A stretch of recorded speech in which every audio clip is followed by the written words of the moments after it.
Bonjour les pirates et les licornes. Aujourd'hui, je vais vous lire l'école de dressage, issue du film Dragon de DreamWorks.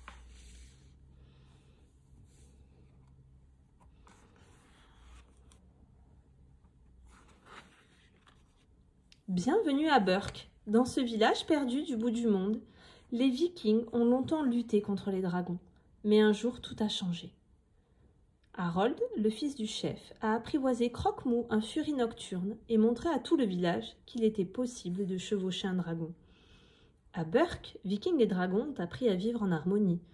Enfin presque, car les dragons se comportent toujours comme des dragons, ils volent la nourriture et vêtements et détruisent tout sur leur passage.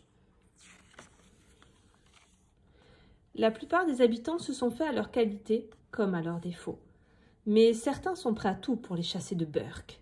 Le plus déterminé d'entre eux est Mildew, un paysan qui vit un peu à l'écart du village.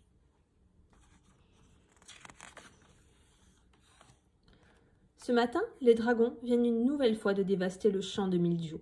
Il apostrophe stoïque. « Ces démons ne sont pas faits pour vivre parmi les hommes civilisés. » « Toi non plus, rétorque Gullford le forgeron. Pourquoi crois-tu qu'on t'a construit aussi loin une maison ?» Malheureusement, Mildew n'est pas d'humeur à rire. Les dragons transforment nos maisons en tas de gravats. Il faut les mettre en cage. De retour chez lui, Stoïque réfléchit. Les Vikings sont de plus en plus nombreux à soutenir Mildew. Il est temps de trouver une solution au problème des dragons. « Je veux bien m'en occuper, moi, papa, propose Harold. » Le jeune Viking a un plan, dresser les dragons. Même si son père n'y croit qu'à moitié, il accepte de laisser une chance à son fils. Après tout, ce dernier lui a déjà prouvé qu'il était capable de réussir l'impossible.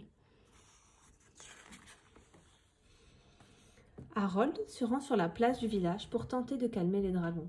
Mais très vite, les choses lui échappent. Un dragon crache du feu sur un mouton qui passe, deux autres commencent à se battre.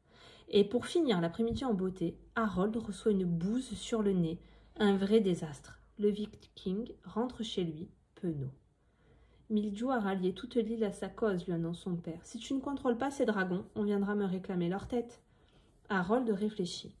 Son plan ne s'est pas déroulé comme prévu. Pourtant, il n'a pas dit son dernier mot. Le lendemain, Harold réunit ses amis et leurs dragons dans l'arène du village pour leur expliquer son plan. « Tu veux dresser les dragons ?» répète Astrid stupéfaite. Harold hoche la tête. « Premier problème, les dragons mangent tout ce qui leur passe sous le nez, déclare-t-il en brandissant un morceau de pain. Croque-Mou s'en empare aussitôt. Le jeune Viking s'avance pour lui gratter le menton. Et le furie nocturne relâche la miche. Le problème, c'est que tous les dragons ne réagissent pas de la même façon. Quand Rustic tente sa propre démonstration, il ne réussit qu'à se faire gober par Crochefer, son cauchemar monstrueux. Après quelques heures de travail, les amis sont de retour sur la place du village. Et pour une fois, il n'y a aucun dragon. Bizarre. Soudain, une énorme explosion retentit du côté des granges à provisions. « Mon petit doigt me dit qu'ils sont là-bas, soupire Astrid. » Quand ils arrivent sur le lieu de l'explosion, les dragons sont en train de se régaler. « Toutes nos provisions pour l'hiver ont été dévorées, » s'exclame Stoïque. « Ils ont provoqué assez de dégâts comme ça. D'ici ce soir, je veux les voir tous en cage, compris ?» Le cœur lourd, Harold et ses amis s'apprêtent donc à enfermer leurs dragons. « C'est le pire jour de ma vie, » gémit Varek. « Croque-Mou est le meilleur ami que j'ai eu, » renchérit Harold. À côté d'eux, Mildew triomphe. « Les dragons ne peuvent pas être dressés, » siffle-t-il. « La nature finit toujours par gagner. » Sans le savoir, le paysan vient de donner une idée à Harold. Le lendemain matin, désobéissant aux ordres de Stoïque, Harold et ses amis enfourchent leurs dragons. Ils se sont donné une mission, prouver aux habitants de Burke que les dragons peuvent les aider. Premier arrêt, un bateau de pêche viking. Rustic lance Harold, va nous chercher le dîner. Sur Crochefer, Rustic plonge et rabat un énorme banc de poissons droit dans les filets des pêcheurs. Les amis filent ensuite vers la terre, plus efficace que n'importe quelle charrue.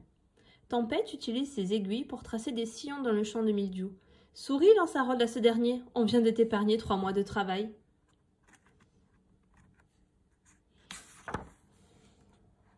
Mais loin de se montrer reconnaissant, Mildew s'empresse de dénoncer les jeunes Vikings à Stoïque. Ce dernier leur ordonne de se rendre à l'arène du village, où il convoque également tous les habitants. Le chef des Vikings a une annonce à faire. « Vous avez désobéi à mes ordres et ce ne sera pas sans conséquence, tonne-t-il. Il va y avoir du changement ici. Premièrement, Harold attend la sentence, honteux d'avoir entraîné ses amis avec lui. Mais brusquement, Guilford coupe la parole de Stoïque pour annoncer surexcité « On va créer une école de dressage de dragons !» Les jeunes vikings n'en reviennent pas. Ils ont gagné. Harold et ses amis retrouvent leurs dragons avec émotion.